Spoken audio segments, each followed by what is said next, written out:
First, before I start this review, since the name of this episode is Streets of Fire, I feel it's kind of I'm a I can't talk today. I'm sort of obliged to do this.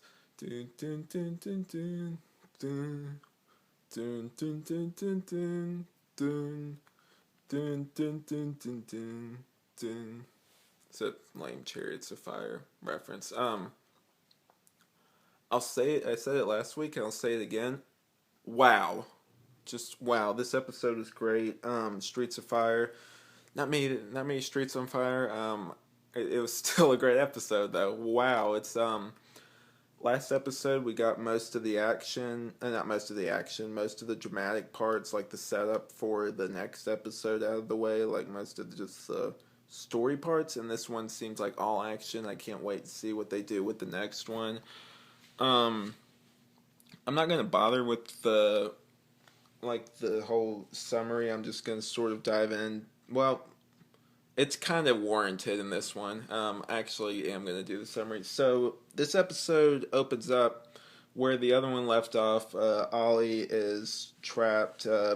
Laurel uses an arrow, which I thought was a nice touch. Sort of alluding to her possible future a little bit. Go through that. She gets out using the arrow.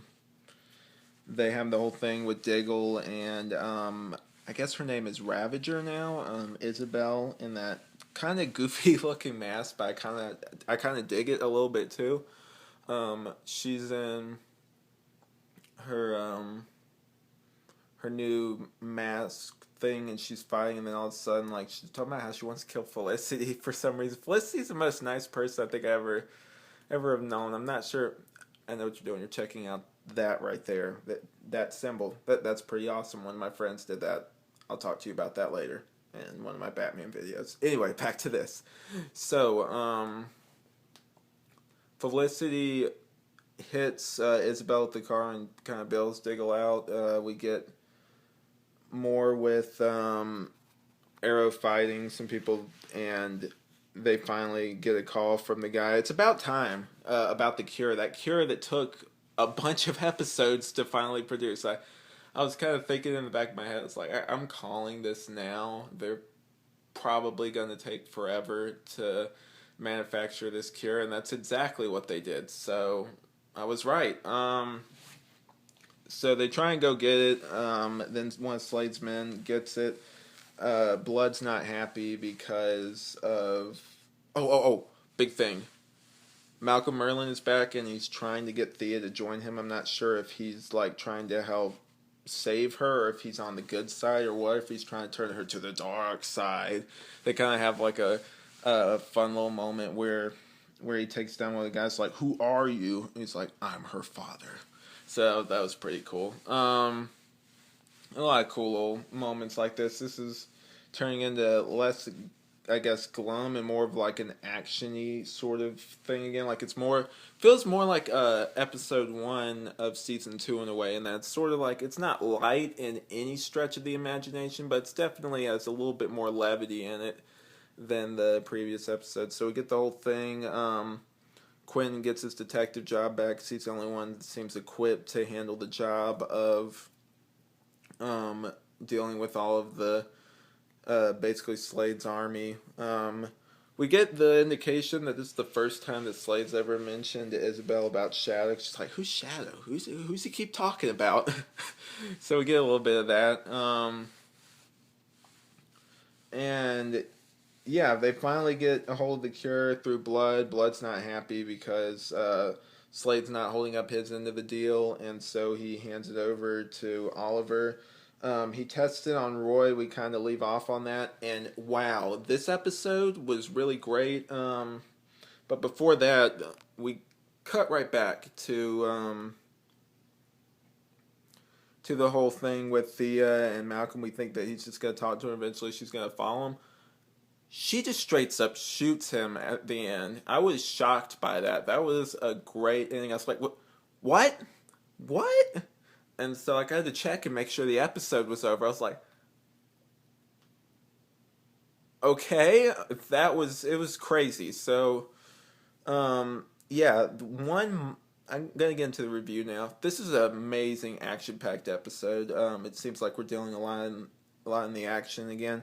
This would be like this is such an improvement over season one. This almost like this would be the finale for season one. I've said that for other episodes, but this definitely would be. I cannot wait to see how this ends. I'm thinking with the Mirakuru that they now have, the cure for the Mirakuru, not the Mirakuru. That this is what I'm thinking they're gonna do. They're gonna put it on a plane, and then like they can't just walk up and inject one of the guys with it, and so I think they're probably gonna put it on a plane and then like find some way to oxidize it or just like sprinkle it over the city and have it work that way. That is, if it works with Roy. If it doesn't, I really hope Oliver wins. This time because last time he kind of failed. That was interesting for that one, but I think he's come a long way. Speaking of coming a long way, we get a scene with Laurel and Canary that I forgot to mention, where she's like, "I'm irredeemable," blah blah. It's like, no, you're not. Come on, you saved a little girl from a burning building. You're a hero. And we get this scene where the police woman sort of just walks up to her. It's like, oh yeah, so and so just saved this person. Like, who is that? The Canary. And then like she's all happy. It's like that was a little bit on the nose, guys, but I enjoyed it anyway. Blood gets killed in this one, which is obvious. Like I knew he was gonna eventually get killed. Just you get a feeling that he's gonna get killed. So a minor complaint for this episode, even though it's set up for that submarine stuff, and we see that he arrives on his ship. It's like, you looking for the cure, kid? When he's saving Sarah on the ship.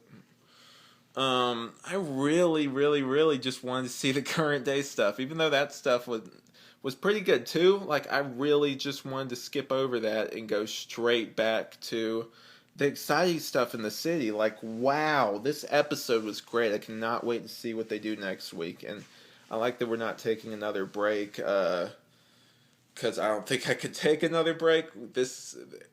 Wow, this is such a step up from season 2, and I didn't even think that was possible. So it's been really amazing, guys. For next season, definitely, I'm sort of looking forward here for a minute, but next season I'm definitely going to be doing more reviews like this. I didn't think Malcolm was going to show back up, or if I thought he did, I thought he was going to be all just antagonist and everything.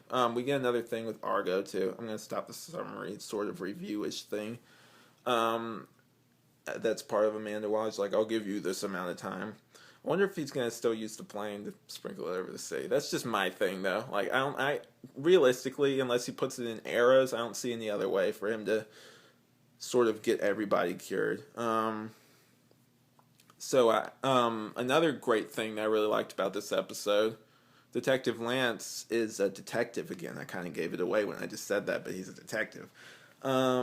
So I really don't know where this is going. The whole thing with Thea just shooting the dad and you hearing that thud afterwards. I don't know if Malcolm's dead because like I don't know what brought him back before. He kind of just sidesteps that. So maybe he's on Mirakuru too. I don't get that impression, but wow, he held his own against that guy on Mirakuru. So I'm interested to see where all of this goes. I have a feeling they're gonna. I saw production still. I have a spoiler alert potential. I have a feeling that they're gonna bring the League of Assassins into this. Argus, all this stuff. Like they're trying to block off the city. So I have a feeling League of Assassins is gonna come into this. And probably help Arrow out through probably Sarah. That's probably the friend she was gonna go talk to. That's just my guess though. So. I really enjoyed this episode. Great action. It's definitely ramping up to that 3-part season finale like they did last time around. And yeah, it is an amazing episode. I cannot wait to see next week's episode. I cannot talk. So what do you guys think of it? It's been amazing for me. I'm going to be doing more of these video reviews next season, definitely. I enjoy doing these. They're quick. And I like them a lot. Oh, I'll address this right here in a separate video. So, what do you guys think? Did you like it? What are you looking forward to? What are your predictions for the season finale? It looks awesome. So that's about it. Oh yeah, one more thing. If I was about to rate this 1 to 5 scale, 1 being the highest, I'd probably give it a 4.9 out of 5. I think that the season finale is going to definitely be like a 5. This was a really great episode, guys. I really enjoyed it, and sorry for bringing this review out much later than usual. So, see you guys later. Thanks for watching. Like, comment, subscribe, all that good stuff, and see you later.